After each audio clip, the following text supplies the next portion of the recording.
Pregunta que se ha quedado flotando en el ambiente. Si se demuestra que un político miente, ¿debe dimitir? Quédenselo. No, lo has planteado tú, Federico, no digas Sí, claro. Si un político se demuestra que ha mentido, ¿debe dimitir? Así como mínimo. Quédense con la pregunta porque luego la vamos a abordar también en otro tema. Porque políticos que han mentido, sí conocemos. Porque lo han llegado a reconocer delante de una jueza. Quédense con la pregunta, a ver si luego la podemos responder. Hay noticia de última hora. ¿Qué sucede cuando un político miente? Carlos Moore dice que no se medicalizaron las residencias. Entrevista con el diario El País. Isabel Díaz Ayuso, marzo de 2020. Las residencias de la Comunidad de Madrid en su práctica totalidad están todas medicalizadas. Se han medicalizado las que son públicas, totalmente dependientes de la Comunidad de Madrid. ¿Lo están? Y las privadas concertadas. El de ayer, Mateo, nos deja dos cuestiones muy interesantes en la declaración de Carlos Moore, porque por primera vez se apunta directamente a, digamos, al techo político, ¿no? Al gobierno de Díaz Ayuso. Ya lo habíamos visto en la Fiscalía, que en alguno de los escritos previos ya había hablado de, digamos, los ideólogos de los protocolos de discriminación, de coordinación sociosanitaria, pero claro, ayer a la comparecencia de Carlos Moore, después de 4 intentos fallidos por problemas de notificación, él reside en Andorra, trabaja allí como psiquiatra, claro, la declaración ayer por videoconferencia nos deja varios titulares. Uno, digamos, entró en el cuerpo a cuerpo con su sucesor en el cargo, que es Javier Martínez Peromingo, sobre quién se atribuye la autoría de la elaboración de los diferentes protocolos, porque no solo es uno, fueron varios. Él dice que coordinó, revisó, firmó y envió los protocolos a la cúpula de Sanidad entonces, y en concreto habló de Ana Dávila Ponce de León, que era la viceconsejera de Sanidad y hoy es consejera de Familia en el gobierno de la Comunidad de Madrid, y también él dice que, claro, sus protocolos estaban diseñados para que las residencias estuvieran medicalizadas, que en cierto modo es muy complicado pensar cómo una residencia en marzo-abril de 2020, en plena pandemia, con todo cerrado, iba a medicalizarse para dar asistencia a los residentes que no podían ser derivados a los hospitales. O sea, en cierto modo, lo que plantea era algo muy difícil de hacer en ese momento. Incluso hoy creo que pocas residencias o prácticamente ninguna tiene, digamos, una medicalización al uso para atender allí mismo a los residentes. Eso por una parte, Silvia. Y después, claro, mencionó también a Enrique Ruiz Escudero, el entonces consejero. Le atribuye la creación de la figura de los geriatras de enlace. Es un elemento muy importante porque ya han ido declarando también en diferentes procedimientos. Es una figura que se crea un poco para hacer esa suerte de filtro, de criba entre quién debería ir o no a los hospitales en aquellas fechas. Hay que decir también desde el punto de vista judicial que Enrique Ruiz Escudero hoy es senador y está aforado en el Tribunal Supremo, con lo cual cualquier decisión que se tome sobre su declaración, si no lo hace de forma voluntaria, ya lo sabemos por otras causas, él está aforado ante el Tribunal Supremo, con lo cual estamos hablando de una dimensión de la causa que podría ser mayor o no, dependiendo de las próximas decisiones que tome el juzgado. Ayer por primera vez Carlos Moore reconoció que las residencias no estaban medicalizadas en la Comunidad de Madrid en lo peor de la pandemia. No se medicalizaron, dice Carlos Moore, ante el juez. Y le estábamos contando que precisamente el caso que está en el origen de esta causa que se está investigando es el caso del padre de Ángela Armengol. Ángela, muy buenos días. Hola, buenos días, Silvia. ¿Qué tipo de atención médica recibió tu padre, si es que la recibió, en esa residencia? Ninguna. ¿Qué le sucedió a tu padre en la pandemia, Ángela? Pues nada, que se murió abandonado como un perro. Que se puso enfermo y dejaron de contactar con nosotros, no nos cogían el teléfono para nada. Y entonces cuando estaba a punto de morir nos llamaron y nos dijeron que no tenían medios para poder atenderlo, que no había trajes y que había mucho miedo generalizado porque también el personal temía contagiarse. Pero yo la última vez que hablé con mi padre me dijo, estamos esperando que nos den sitio en el cementerio. Porque los juntaban a todos y a medida que iban cayendo los metían en la habitación hasta que se morían solos. En el caso de entraban en el cuarto.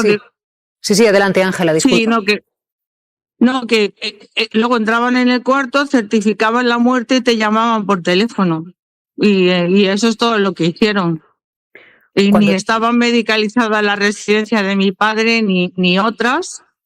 Y bueno, todo lo que se ha contado a la opinión pública ha sido mentira, porque había sitios para verlos derivados a otros centros, lo cual se prohibió, y las residencias nunca estuvieron medicalizadas, con lo cual pues se murieron completamente abandonados, ni siquiera tuvieron derecho a paliativos, y estaban preavisados de que en la residencia de mi padre murieron 90 personas. Entonces, aparte de la muerte, es la tortura anterior a la que fueron sometidos, con una crueldad, con un índice de crueldad que rebasa los límites. Ángela, es Y bueno, yo creo- extraordinariamente doloroso escucharte hablar del testimonio de tu padre, diciendo que la última vez que pudiste, claro, contactar con él te dijo que estaba esperando sitio en el cementerio. Cuando tú preguntaste a la residencia, Efectivamente, eso es- oiga, ¿ustedes por qué no lo derivaron a mi padre a un hospital? ¿Qué te dijeron? Pero es que además a nosotros no nos dijeron que si pagábamos lo llevarían a algún sitio. Es que a nosotros no nos dieron ningún tipo de información, porque a mí si me llegan a decir, mira, si pagas, lo sacamos de aquí, pues hubiéramos pagado, porque en esas circunstancias límite, pero es que a nosotros no nos dieron ningún tipo de información acerca de nada. O sea, la opacidad fue tremenda. A mí se me ocurrió llamar a una ambulancia para que lo sacara de allí y me explicaron que el gobierno de la Comunidad de Madrid había prohibido completamente el acceso a las residencias. Luego la residencia nos intentó cobrar un concepto como de 100 y pico euros por oxígeno y entonces yo me negué porque dije que realmente no lo habían atendido e intentaron intervenir la cuenta de mi madre por otro sitio. Luego, recién fallecidos, y nos llamaron para cobrarnos por la incineración 6.000 euros en esos momentos en que te da todo igual, para que digas que sí, para que sigan haciendo negocio.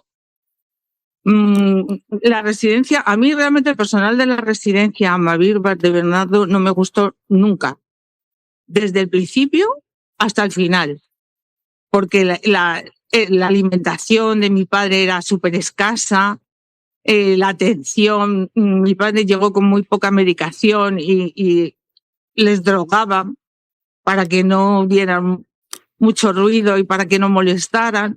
Entonces, yo con la residencia acabé muy mal. Con ellos acabé muy mal, puse muchas quejas a la consejería, que me contestaba con buenas palabras, y no solamente que no me gustara en el tramo final, porque el tramo final se basó en una decisión política. Es que a mí ni el personal ni la gestión de la residencia me parecían adecuadas. Uh-huh. Está también con nosotros la abogada de Ángela, ella es Alejandra Jacinto. Buenos días. Hola, buenos días, ¿qué tal? La declaración de ayer de Carlos Moore es extraordinariamente importante porque por primera vez se apunta directamente a dos cargos políticos, uno de ellos el entonces consejero de Sanidad, Ruiz Escudero, hoy senador del Partido Popular, y a la viceconsejera, hoy consejera de Asuntos Sociales de la Comunidad de Madrid. A partir de ahora, ¿cuáles son los siguientes pasos que os planteáis teniendo en cuenta que Carlos Moore les ha señalado a los dos? Sí, efectivamente la declaración de ayer es inédita y marca un antes y un después en el caso de las residencias. En este caso concreto que estamos hablando de un delito de discriminación, un presunto delito de discriminación en la prestación de la asistencia sanitaria, porque efectivamente, bueno, pues dijo de forma meridianamente clara que él mismo remitió esos protocolos a la viceconsejera y que el señor Ruiz Escudero fue el que orquestó la creación de la figura de los geriatras de enlace. Es decir, está implicado directamente a la cúpula del gobierno de la Comunidad de Madrid. Nosotros ahora lo que vamos a hacer, el equipo jurídico, es revisar las declaraciones que se han depositado en sede judicial, tanto la de Peromingo como la de Carlos Moore, que efectivamente tienen contradicciones entre ellas, se tiran los trastos a la cabeza, se pasan la patata caliente sobre la responsabilidad, y vamos a solicitar todas las diligencias posibles al juzgado para que se investigue lo más importante, que ya no es quién firmó los protocolos protocolos o quién envió los protocolos, sino quién dio la orden de no trasladar a hospitales públicos a las personas que tuviesen ese deterioro cognitivo grave o tuviesen, digamos, limitaciones para las actividades de la vida diaria, y que también impidió que se medicalizasen las residencias, que fueran trasladados al hospital IFEMA, en definitiva, que se privase de la asistencia sanitaria a tantísimas personas como fue el padre de Ángela. Vamos a solicitar todas las diligencias oportunas. Hay que recordar que todavía estamos esperando que declare Pablo Busca, que era el jefe del Suma 112, el responsable del traslado de las ambulancias, que no produjeron esos traslados, y también estamos pendientes de una serie de declaraciones de médicos de esa residencia, Mavir Valdebernardo, y a partir de ahí, bueno, pues vamos a seguir con la instrucción y desde luego vamos a intentar que se llegue al origen de la causa del mal causado, que es quién dio la orden de poner en marcha esos protocolos de la muerte. Un segundito, quedaros las dos con nosotras, que vamos haciendo el caso Residencias. Y decíamos, Alejandra, que era especialmente importante, por un lado, la declaración de Carlos Mur ante la jueza, porque ha señalado directamente a miembros del entonces gobierno de la Comunidad de Madrid. Alguno de ellos hoy forma parte precisamente de ese gobierno.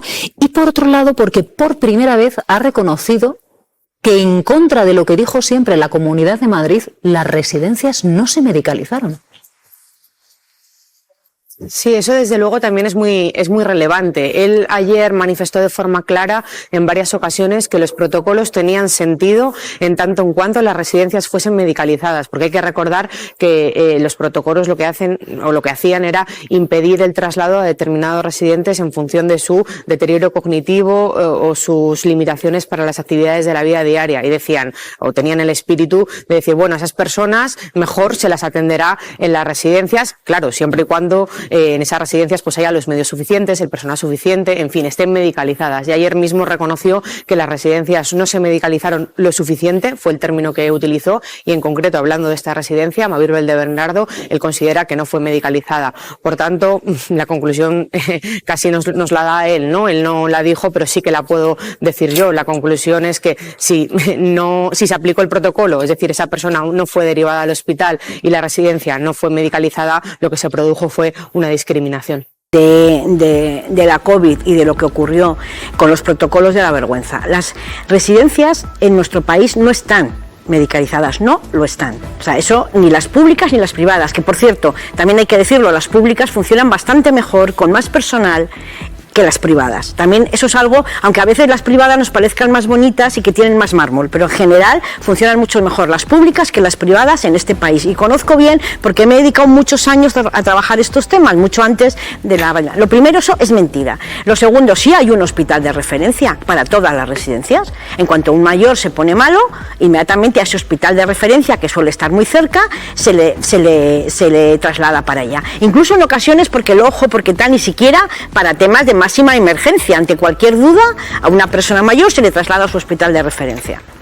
Federico, rápidamente, ¿qué noticia en el Congreso? Yo creo que cuando menos un político que ha hecho una afirmación como esa, y luego sabemos todos además que es verdad que las residencias no están medicalizadas y que siguen sin estar medicalizadas, cuando menos, y en una situación como esta, lo primero es pedir perdón a las víctimas, a las 7.000 y pico, casi 8.000 víctimas. Un poquito más, ¿no? Igual, ¿no? Pedir perdón, ¿no? Para que quede exonerada, digo, ¿no?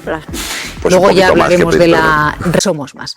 Vamos con el caso Residencias. Después de 4 citaciones fallidas del supuesto firmante de los protocolos de las residencias madrileñas, Carlos Mur ha declarado por videoconferencia para señalar a la Consejería de Sanidad del Gobierno de Díaz Ayuso. Vale, yo soy doctor en